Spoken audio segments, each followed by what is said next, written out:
BND राजकीय कला महाविद्यालय से मैं उषा सारस्वत, एसोसिएट प्रोफेसर संस्कृत विभाग। आज के इस वीडियो में आपका पुनः स्वागत है। आज हम अग्नि सूक्त को कंटिन्यू कर रहे हैं। पढ़ते हैं मंत्र संख्या 5।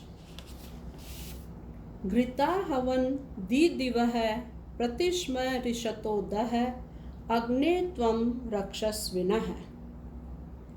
घृता हवन, घृत घी की आहवन आहुति से बुलाए गए, दी दिवः देदीप्यमान अग्नि, हे अग्नि देवता, त्वं तुम अक्षस्विनः राक्षसों के समूहों सहित रिषतः हिंसा करने वाले शत्रुओं को प्रति और हमारे विरोधियों को दहस्मय पूर्णतया भस्म कर दो।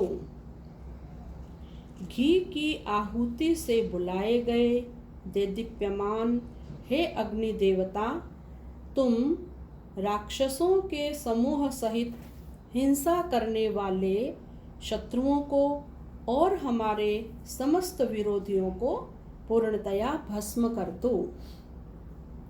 इस मंत्र में स्तुतिकर्ता यजमान ने अग्नि देवता से प्रार्थना की है कि हमारे यज्ञ कार्य में तथा पूजन विधि में जो आसुरी प्रवृत्ति के लोग हैं तथा अन्य हिंसक व अराजक तत्व हैं, उन सभी हमारे शत्रुओं को आप विनष्ट कर दें और हमें रक्षा प्रदान करें। ऋग्वेद काल में आर्य और अनार्य दो प्रकार के लोग होते थे। आर्य सात्विक प्रवृत्ति के लोग होते थे और अनार्य आसुरी प्रवृत्ति के लोग होते थे, जो कि चारों तरफ हिंसा और बाधा का वातावरण उपस्थित करते थे। यहाँ पर यजमान ने अनार्यों से अपने यज्ञ में रक्षा की कामना अग्नि देवता से की है। इस मंत्र में व्याकरण देखते हैं। एक पद आया है दी दिवः। दी दिवः में दिव धातु है, जो कि दिवादी गण की धातु है। दिव धातु लटके स्थान पर क्वसु प्रत्यय, पुल्लिंग संबोधन एक वचन। दिव धातु चमकना अर्थ में प्रयुक्त होती है। इसके अलावा एक प्रति पद भी आया है। सामान्यतया प्रति एक उपसर्ग है, पर यहाँ पर उपसर्ग के रूप में प्रयुक्त न होकर सायण के मतानुसार प्रतिकूल या विरोधी के अर्थ में आया है। छठा मंत्र पढ़ते हैं। अग्निना अग्निः समित्यते कविर्गृहपतिर्युवा हव्यवाड जुह्वस्य।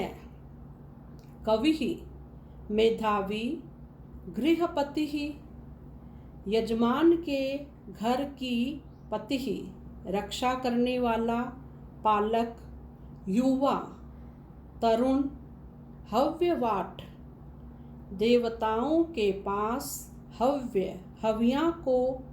हव्यों को वाट ले जाने वाला, और जुह्वस्य है जूहू रूपी मुख वाला। जूहू पद यहाँ आया है। एक लकड़ी का चम्मच नुमा एक पात्र होता है जो कि यज्ञ में काम आता है। जुह्वस्य जूहू रूपी मुख वाला अग्नि ही, अग्नि अग्निना समिध्यते, अग्नि के द्वारा समिध्यते सम्यक प्रदीप्त किया जाता है। इस मंत्र में अग्नि के लिए युवा विशेषण आया है, क्योंकि यह अग्नि देवता निरंतर हव्य की प्राप्ति से प्रदीप्त रहता है, ज्वाज्वल्यमान रहता है, अतः यह युवा कहा गया है। जुह्वस्य दूसरा पद देखते हैं। जुह्वस्य इसका समास विग्रह होगा जूहू आस्यम यस्य सः, अर्थात जूहू ही है मुख जिसका वह है। जूहू अभी हमने चर्चा की, यज्ञ में आहुति देने का लकड़ी का चम्मच जैसा पात्र होता है। जिस प्रकार मानव मुख से खाता है, वैसे ही अग्नि अपने जूहू रूपी मुख से हव्य सामग्री को ग्रहण करता है। अगला 7वां मंत्र पढ़ते हैं। कविम अग्निमुपस्तुहि सत्य धर्माणम अध्वरे देवम अमी वचा तनम। हे स्तोताओं, इस अध्वरे यज्ञ कर्म में कविम मेधावी, सत्य धर्माणम सत्य नियमों वाले, देवम द्योतमान, अमी वचातनम हिंसक रोगों और शत्रुओं के नाशक, अग्निम अग्नि की, उप निकट से समीप आकर स्तुहि स्तुति करो। हे स्तोताओं, इस यज्ञ कर्म में मेधावी, सत्य नियमों वाले, द्योतमान, हिंसक रोगों और शत्रुओं के नाशक अग्नि देवता की समीप आकर स्तुति करो। इस मंत्र में यज्ञकर्ता ऋत्विक ने अपने सभी भक्तों को अग्नि देवता की अनन्य भाव से स्तुति करने का आग्रह किया है। यहाँ व्याकरण देखते हैं। स्तुहि, स्तुहि में स्तु धातु है, स्तुति करना अर्थ वाली, और लोट लकार मध्यम पुरुष एक वचन का यह रूप बना है। अगला पद है अध्वरे। अध्वरे का समास विग्रह करेंगे। न ध्वरः विद्यते यस्मिन् सः तस्मिन्, अर्थात जहाँ पर ध्वर अर्थात हिंसा का भाव न हो, यहाँ पर यज्ञ हिंसा विहीन अर्थ में अभिष्ट है। यज्ञ एक पवित्र कर्म है।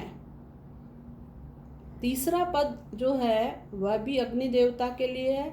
तीनों विशेषण अग्नि देवता के लिए यहाँ प्रयुक्त हुए हैं। सत्य धर्मा,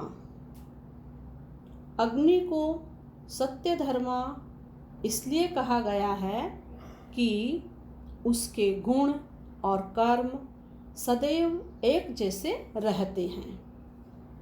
उसकी लपटें, उसकी ज्वालाएं सदैव ऊर्ध्वगामी होकर जलती है, कभी भी नीचे की तरफ होकर अधोगामी नहीं रहती है। धन्यवाद।